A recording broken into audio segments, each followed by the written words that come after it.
Welcome to The Life of Letters, a podcast exploring the history and future of calligraphy, handwriting, type design, and all things lettering. Join me, Laura Edralin, a London-based calligrapher, as I connect with artists, historians, stationery experts, and more from around the world to uncover the stories behind the letters and the journeys of those who bring them to life. In today's episode, I'm delighted to be speaking with Robert Bree, lettering artist and graphic designer and host of the Flourish Club. Based in Munich, Germany, Robert's big passion is for teaching the art of flourishing, which he shares on Instagram and through his website with articles, tutorials, freebies, and workshops. Robert, firstly, a huge welcome to the Life of Letters podcast. I'm very, very happy to be talking to you today. Thank you for inviting me. I'm honored to be your guest in your Live Letters podcast. Thank you, Robert. So I thought we would just kick off with talking a little bit about what the Flourish Club is. And I wondered whether you could kind of briefly introduce what it is that you run and what people can find out about it. Yeah, so the main idea of the Flourish Club is a place to be if you share the same passion for flourishes. So no matter where you come from, if you are a calligraphy artist or a lettering artist, or if you just like handwriting, or maybe even just illustration, but you love flourishing, so come to the Flourish Club to be inspired. Yeah. I love that. I love that. And we'll come on to flourishing it a little bit more, but you spent 8 years in Italy, right? Is this sort of where your creative journey began? What was the spark that kicked off the Flourish Club? There are several dots in my life where I thought about, okay, I love these curves intertwining and these whatever it was, but I never thought about you could learn it. When you're in Italy, you see a lot of flourishing, but you see also a lot of flourishing everywhere online. But 10 years ago, this thing called lettering came up, and you could actually learn it. And yeah, that was my beginning. Not to learn flourishing, but to learn the lettering, the letters, and adding some swatches. And doing this, I learned more and more about flourishing as well. And the Flourish Club on Instagram was founded in 21. So it's not long ago. And yeah, here we are now with the Flourish Club with a website, with an Instagram account, and with a lot to learn about flourishing, because I gathered every bit I could find, to create my own learning style, if you want. Yeah. That's amazing. And so whilst you were in Italy, were you doing something to do with design or something obviously not necessarily specific to lettering, but is that kind of why you were there? No. My work after school, I started working in the business administration. So no creative work at all, because my mindset once was, if you want to be a creative, you need to be it right away. So you need to know how to draw or how to be creative, having great ideas immediately. So that was my mindset. So I started very basic with business administration and worked in marketing. After a couple of years, I thought, no, I don't feel well here, so I need to change. And I started working in business administration also in Italy. So because that was my entrance to get into the working world in Italy. But after 2 years of working in business administration, I decided to change and to become creative, because something triggered me. I had a half year in Florence, and I met an art class from the United States, and they talked about art in a nice and interesting way. So I was so inspired by it, and I thought, yes, these are my people. So that was my only thought. Uh, but again, I had to go back and to work in my area. But in Italy, when I went to Milan after 2 years, I couldn't stand it anymore. So I started small courses at university, like evening courses or night courses. And after a couple of weeks, I began in an advertising agency. From day one, I knew this is where I have to be. Was a small agency, about 20 people. Yeah, they had some international clients, but also some local clients. 5 years, yeah, 5 years I spent there. And I moved back to Germany to keep working as a graphic designer. Yeah, I kind of wanted to dig into that moment where you weren't in that creative mindset, tipping over. There's always that moment, right, where even when we were young, we've done lots of creativity, and at some point we kind of lose it, or it's kind of talked out of us, or we do slip into something else because we feel we should. So we kind of get slightly dragged away from our creative side. So for you, obviously, the advertising agency just moved you on that step further, moved you into an area that was creative, but you could still apply some of your business skills and that background that you already had, but then kind of gave you the scope to work in somewhere creative, which then allowed you to do those night classes and give you that exposure to something. Agreed. There were always small steps because even working as a graphic designer, I didn't use much the pencil, and I'm using it today much more now, the pencil. Uh, Learning about lettering, I restarted again using the pencil. It was different, my work as a graphic designer. It was very focused on the software, on layout, on moving elements to the right and to the left, making the logo bigger. But even for working in the creative field, there were a lot of signs. It was never just one. Just to mention, my father used to do some kind of calligraphic work, but just for fun. I think at school they had some sort of subject in the 50s or 60s, but he never learned it. And sometimes he wrote with a pen on paper, and I was just kind of amazed, but it was kind of a different world. What is he doing? How can he do this? These were my only thoughts at that time. But maybe it plays a little role as well in my whole journey. I think so, and I think as you mentioned before, there's not necessarily just one spark. There's all these little connecting dots that kind of end up. You know, it's not like you didn't learn it when you should have, or you should have done it in this order. It's almost like the order that you do things in leads you to where you are today, and all these little connecting dots kind of add up to your unique style. And talking of styles, so you work with all types of different fonts and lettering and calligraphy styles, but do you have a sort of favorite one that you always go back to, do you feel?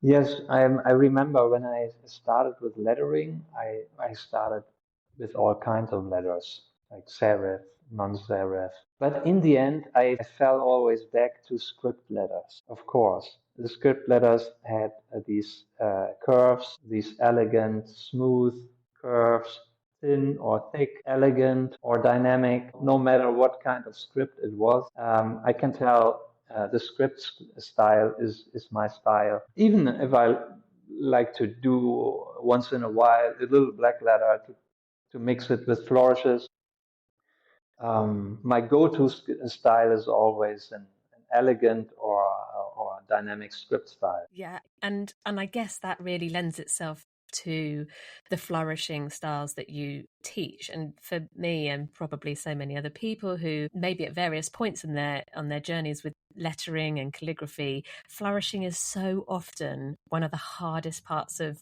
designing lettering, creating beautiful scripts. How or where do you suggest people kind of start with that?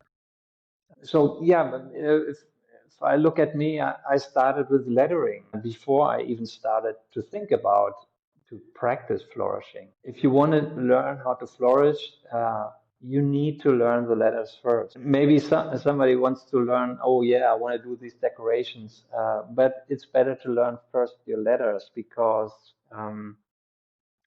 learning the letters and learning the ovals and curves is a big advantage for you if you do your spirals and S curves and so on. So if you haven't done any letter work, yeah, it's difficult. Let's be honest. The flourishes are mostly combined with letters, and that's what most people want to learn, how to decorate their letters. So I suggest start with your letters first, and then if you have kind of a little foundation, then start with the basic shapes of flourishing, and the rest will come. Yeah.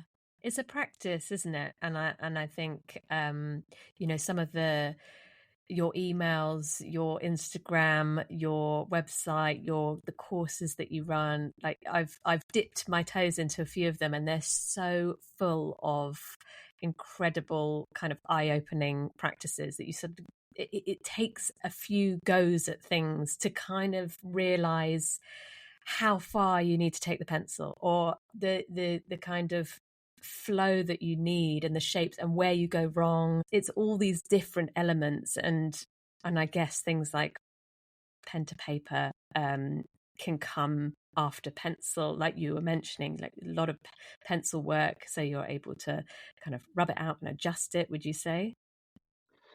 Yeah, you know what? When you start out and you're just passionate and you want to learn it, you don't see all these limitations you might have when you start your first flourishing. You think, oh, it can't be that difficult, so let's do it. But talking about me, I just say I've seen some great work on Instagram, on a website, and oh, this looks great.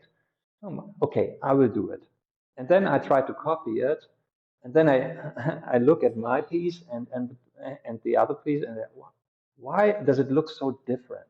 So and, and, and it's hard to understand, but every single flourish has a certain a kind of a basic shape which is beautiful in our eyes, and you need to know this. It's mostly the oval shape which is beautiful. And we don't do this at first. We draw circles or wonky ovals or whatever. So pay attention to the very, very details. And then when you copy something and it does not turn out as it should be, do it again. Try to find the very details to see what is really the reason why this looks beautiful in your eyes and this not. So there are reasons, and that's what I try to teach. I try to break down every single piece, uh, no matter how complicated it looks, to make it understandable in the eyes of the students, to see, that's why he's doing this and that. Understanding it doesn't mean you can do it, but Yeah. understanding it gives you the path where to go to learn it. So that's what I try. Yeah. I love that. And I see, through these conversations, there's lots of themes coming up, this similar thread of calligraphy, lettering, flourishing, all of these kind of creative art forms. There's something that appeals to the people who are learning it, doing it, anchoring around this sort of rule-based system, right? There's a structure. It doesn't mean that you can't kind of play with it once you've got that down, but there's something very comforting in knowing that you're following a set of rules, which I feel is such an interesting twist on that creative mindset. Like when you've got that understanding of those rules, you've got the beginnings of something that then evolves into this beautiful flourish letter, which really does look incredible. It helps a lot because often I hear reactions like, I don't know when to start my flourishing. My flourishes look like spaghetti. Or, like everything you learn, you need to have some sort of direction, let's say it like this. And if you have the direction, within the direction, yeah, you can try to be creative, but it helps you or it prevents going too far. Yeah. Yeah. Or not far enough. I And, find that with calligraphy, when I teach yeah. calligraphy, it's like the kind of exit strokes or the underturns are always the ones that not always, but for a lot of beginners, they sort of don't. It doesn't feel comfortable going all the way back up to the X height. It doesn't feel comfortable, so they stop short, and then your spacing is all sort of slightly out, and the consistency isn't there. So it's an interesting kind of psychological process of building up that confidence to take that flourishing bigger, or to take that letter around here, or and see what happens, right? Because your brain is going, no, we know what an A looks like, we know what a B looks like, it's automatic, your handwriting. So you're breaking it down into shapes and trying to unlearn what you know. Yeah, there are so many different types of students. The one who has no courage to do it properly and in a very generous way. And then there are the ones they try out just already the crazy stuff, but they go too far. So let's meet in the middle. That's perfect. But in the end, it's always this game of going too far or doing less, and then yeah, that's the learning process. It is. It's like seasoning your dish, right? Under season's not going to taste nice. Over seasoning is not going to taste nice. So when you're designing, do Yeah. you personally start in pencil? Do you use pen and paper? Do you go to the iPad, computer? What are your sort of preferred tools for creating letters? Yeah, lettering. I restarted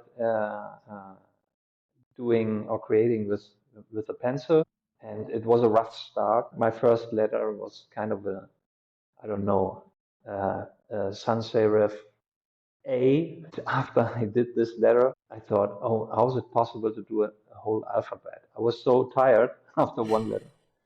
But I kept going, and it improved every year. Yeah, so I start with pencil, and then I move on to Illustrator. So I have an iPad, but the iPad is mostly used by my kids. So um, they do fine, but yeah, I'm still going to Illustrator. I don't know, maybe they they will come together one day, Illustrator and iPad.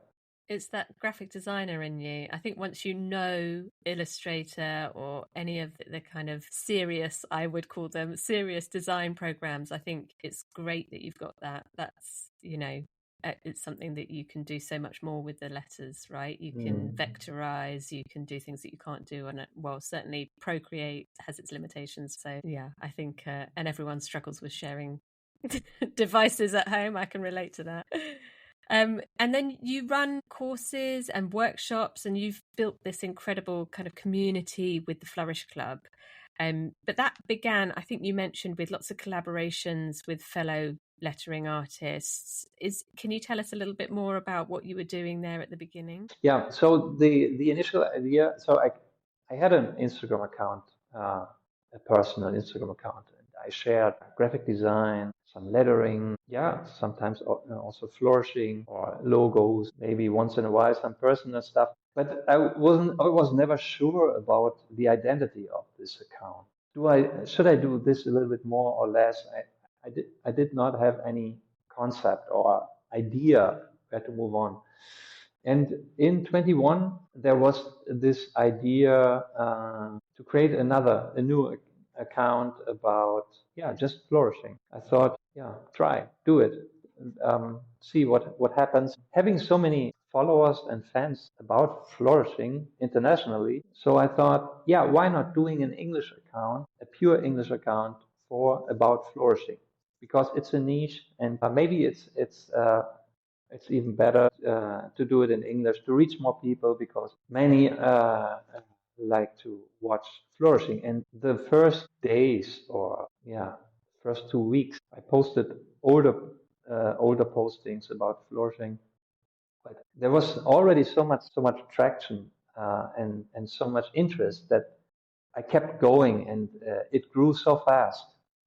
And I need to address the community, the people who helped promoting it and joining. We did a lot of challenges. We did every Friday. We called it Friendly Friday. I presented over 100 artists on Friday, showing their work and asking some questions and getting to know the person behind the account. And that was very popular, and people loved it.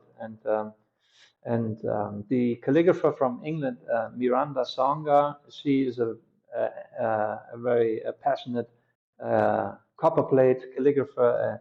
She helped a lot uh, to grow the Flourish Club in the first year. It's the thing you always hear. You can't do it alone. Then you need some help. And if you have a genuine idea, I think help will come somewhere. Yeah. Yeah. Yeah. I agree. That's really well put, actually. I think the communities that support each other, and especially in the creative arts, it's a visual form. It's your work is never the same as somebody else's, so sharing that is such a lovely thing to inspire each other and others.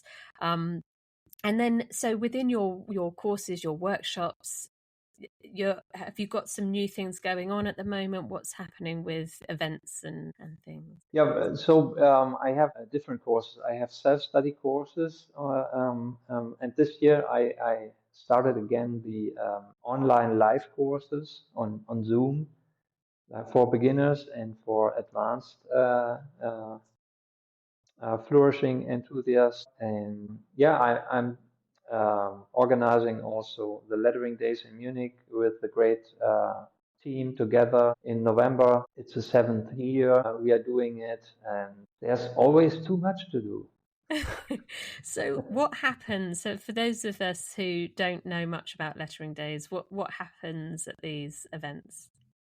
So the Lettering Days is a 2-day creative conference with different workshops. We have 16 workshops from international teachers, but mostly from Germany, Swiss, and Austria. We cover lettering, of course, illustration, sketch notes, iPad lettering, um, and a little bit business for creatives. So this 2 days event is, I mean, every in-person event is such a big happening because finally you see your friends from Instagram you never see. Finally, you see your preferred artist you just knew from Instagram, and it's such a big meeting and melting point. And these 2 days, it's just a glimpse. They go by so fast. But it gives you so much inspiration and so much motivation for everything you do, no matter if you're an advanced creative or just at the beginning. For me, these events were always so important wherever I went. Yeah. It's a good excuse to come over there. Yeah, so far it works well, and people love to come to Munich, And that's where, as you said, all these different events, whether you're hosting, whether somebody else is hosting, um, it's where it brings those communities almost to life, right? You get to meet those people. They're not just on Instagram. It's these pockets and these places where you all come together and you can meet and talk and share and create. yeah, it's really it's exciting, and even if maybe you follow a friend or a person for years on Instagram, and finally you meet the person in real life, and it's a difference. Yeah, and it's beautiful. Yeah. Yeah, it's lovely. And there's lots of brilliant communities out there. I mean, the Typism Summit that you've just been part of, I guess, is bringing artists together. And there's lots of other places like that as well. So it's lovely to see people offering these spaces where you can really learn from experts and people who've been doing it for a really long time at whatever stage you're at. Absolutely. Just finished this event. I guess even typism had in the past an in-person event in Australia, of course. Even online is such a good experience to learn and to get to know new artists and new other people. Yeah. Yeah. It's having a nice balance of both, isn't it? It's whether it's online or in person. And out of all the courses and workshops that you've created and done, which has been your kind of favorite one to teach or to host? For everybody who wants to start or to learn flourishing, maybe with some experience, my course, The Flourish Delight, is my best product so far. And within the Flourish Delight, there's also the new guide, the new Flourish guide I created. In my last 10 years, I created, I guess, 4 or 5 different guides. And this is the most major and complete guide for all levels. And yes, you can get this guide also separately, but if you do the Flourish Delight, the guide is included. If you prefer a live workshop, yeah, you can do a Zoom workshop, which is always a good idea because you get direct feedback. No? Maybe you have a little bit more experience and you know what to ask, and you want a direct feedback on certain areas, then a Zoom workshop works quite well. But if you need to learn more basics and need to do more exercises, I think a self-study course like the Flourish Delight or the Flourish online course after that could be a very good idea. Well, to find out more about Robert, to find out more about all the courses that he offers, it's theflourishclub.com, but we will put this in the show notes as well. And obviously people can connect and follow you at the Flourish Club on Instagram. But really, all there is to say is a huge thank you for joining me today. I know we've had some technical issues, let's say, this morning. So the fact that we're actually speaking to each other is a bit of a miracle. So I'm just really grateful that you're here. So thank you for joining me today. Yeah, thank you very much also for inviting me and being your guest in your podcast. And I'm honored to be here. And it turned out better than it started with our technical challenges. But thanks again. Oh, thank you so much, Robert. Thank you so much for listening. If you're enjoying the podcast, please subscribe, leave a review, or share it with a fellow lettering enthusiast. And for all the details to connect with us, check out the show notes. A huge thank you to my producer, Heidi Cullop, for ensuring this podcast reached your ears. And finally, to all the guests featured in this series, go check them out.